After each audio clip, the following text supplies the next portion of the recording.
For your first time participating in a wrestling tournament, you'll be traveling with your team to a large-scale competition that grants you the opportunity to gain experience wrestling against schools from all over California and its neighboring states. Keep in mind that, while all tournaments are set up a little differently, they will generally follow the same basic format. Additionally, while boys' wrestling tournaments may be occurring at the same time or in the same venue, the team does not participate in co-ed competitions and therefore will not wrestle male athletes. Before heading to any tournament location, the team will first meet in the wrestling room at a time determined by your coach. This allows wrestlers to make any last-minute preparations by checking their current weight on the team scale, cutting nails, or wrapping injuries. Athletes should keep in mind that it will be cold in the morning, so bring appropriate clothing to wear over your singlet. Do not arrive at the wrestling room wearing your wrestling shoes or headgear, but make certain you bring them with you, along with any other equipment you'll need for the day. Other items to bring include healthy food and drinks to last throughout the day. While many tournaments offer a snack bar, it is not guaranteed and can be pricey. A smartphone or internet-compatible device is also strongly recommended, as most tournaments are organized through Track Wrestling, an online website that will keep wrestlers and supporters updated on the tournament's progress in real time. Personalized extras, such as hairbrushes, blankets, and earbuds may be desired, but are not required. Once everyone is accounted for in the wrestling room, the team will drive to the tournament location. Del Oro High School has a Get Yourself There policy for its wrestling team, under which parents or friends of Del Oro are responsible for driving athletes to and from locations as necessary. Friends of Del Oro, which include coaches, parents, and other family members, will need to fill out a form, which can be found in the school's athletic link, in order to allow non-family wrestlers to carpool with them. This form only needs to be filled out once, but must be turned in and processed before tournament day. Upon arrival, the coach will check in the team and be handed a weigh-in sheet and Alva roster sheet, which will be given to one of the team's captains. These sheets are necessary to account for all athletes during weigh-ins and groom check, and the team cannot wrestle without it. After checking in, the team will find a space in the venue's bleachers to sit with their belongings, and for their supporters once they arrive. Keep in mind that there will be many other teams and families close by, and that seating may overlap as the tournament begins, so make certain to keep track of your belongings throughout the day.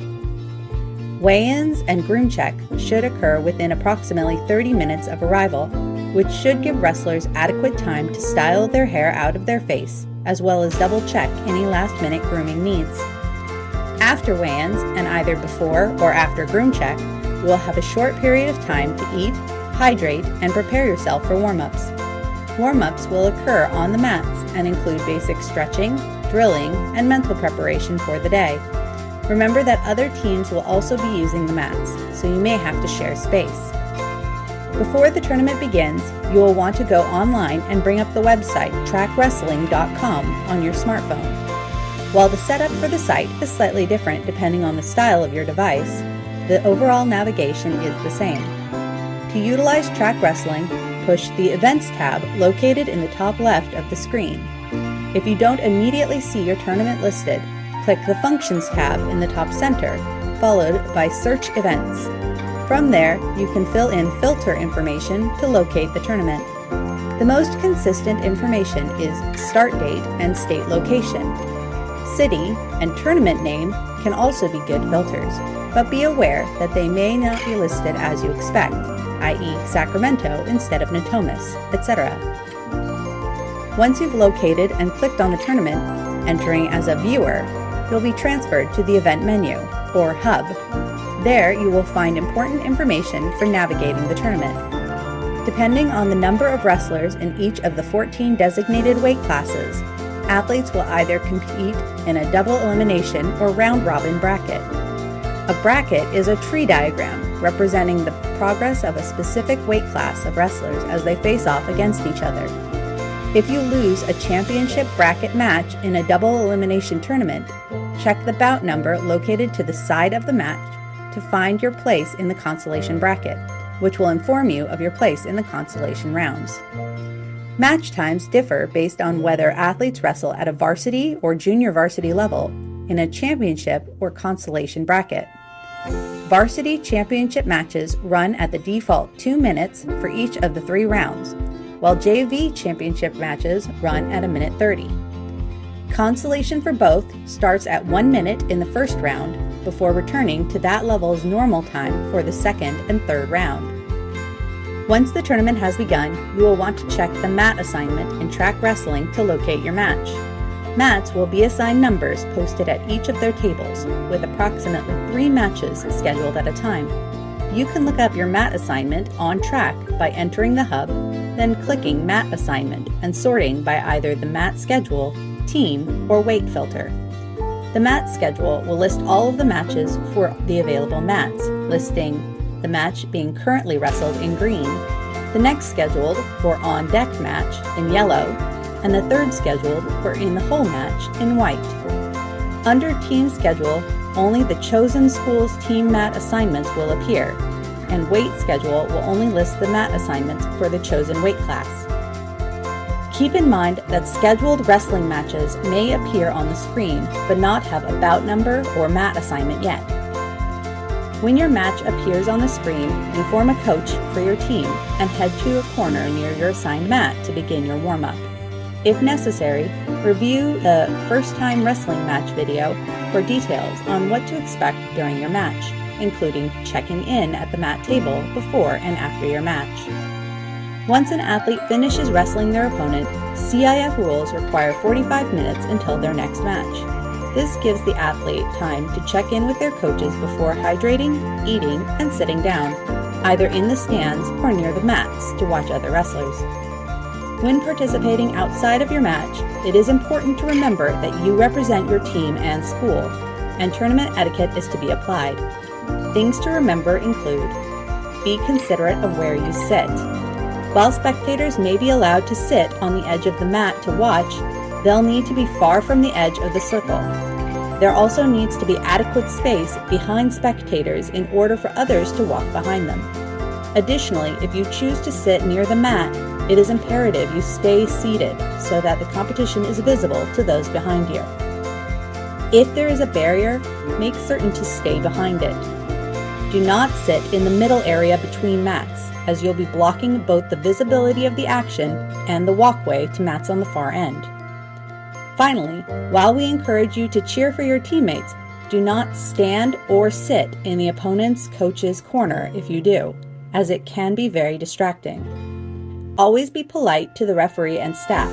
If a referee or staff member asks you to move from your spot, do so immediately unless you are actively warming up, in which case ask for clarification from them or your coach on where you should go. If you believe the referee or staff made a mistake during a wrestling match, stay calm and let the coaches handle it. Do not make conversation with the table staff unless you are asking for clarification about match scheduling. Remember that computers can glitch, and running a tournament is hard work, so please be patient. While wrestling is an individual sport, schools compete at a team level as well, earning points based on how well each athlete performs. A team's score can be found in the blue Teams tab on the top right, or the Team's Scores tab on the left side of track wrestling. Under CIF tournament scoring, team points are broken down into advancement points, activity points, and placement points. Advancement points are earned when an athlete wins a match, receiving 2 team points by winning a championship match and 1 team point for winning a consolation match. Activity points are bonus points gained for how an athlete wins their match. While a wrestler winning by minor decision or less than 7 points does not receive any activity points, points are included under the following circumstances. If an athlete ends a match with a score more than 7 points but less than 15 against their opponent, the win is declared a major decision, which earns 1 activity point. A technical fall, which occurs when a wrestler has 15 more points than their opponent and therefore immediately ends the match, earns the winner 1.5 activity points. A win by pin or fall earns the wrestler 2 activity points for their team. Finally, placement points are earned during matches for medaling in the tournament. Placement points vary per tournament depending on which level medals are given. When you finish wrestling for the day, you may wish to stay and continue supporting your teammates still competing. However, you can also choose to leave after a parent or guardian checks out with a coach. Before you leave, remember to consult the brackets to see if you medaled. Especially in JV and round-robin tournaments, athletes may earn a medal without realizing it. If you aren't certain where to pick up your medal, check with your coach or the head table. Thanks for watching for your first time, and we look forward to seeing you out on the mat.